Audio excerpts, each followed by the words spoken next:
নতুন বসানো একটি টিউবওয়েলের পাইপ থেকে অনবরত উঠছে পানি। অনবরত পানি ওঠাকে অলৌকিক বলে দাবি স্থানীয়দের। কেউ পান করে নিচ্ছেন এর স্বাদ, কেউ বোতলে করে নিয়ে যাচ্ছেন রোগ মুক্তির আশায়, কেউ বা অবাক চোখে দেখছেন পানি বের হওয়ার দৃশ্য।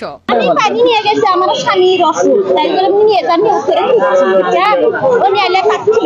পানি নিয়ে একটু পান করলাম, মোটামুটি অনেক ভালো আর কি। খাওয়ার জন্য 500 লিটারের মতো পানি হতে পারে। বগুড়ায় বুরুজ গ্রামের একটি টিউবওয়েলের পাইপ থেকে এভাবে অনবরত পানি ওঠার দৃশ্য দেখতে ভিড়ের সৃষ্টি হয় উৎসুক জনতার। আমি কখনো দেখিনি এরকম সিচুয়েশন, দেখে তো আমি নিজে অদ্ভুত হয়ে গেছি।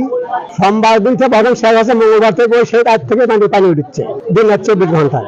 বুরুজ গ্রামের জাবেদ আলী ফকিরের বাড়িতে গত শনিবার একটি 3 ইঞ্চি পাইপে সাবমার্সিবল টিউবওয়েল বসানোর কাজ শুরু হয়। সেখানে 2 দিনে 280 ফুট গভীর করে বসানো হয় পাইপ বসানোর পর বালুমাটি দেওয়ার সাথে সাথেই পাইপ থেকে অনবরত উঠতে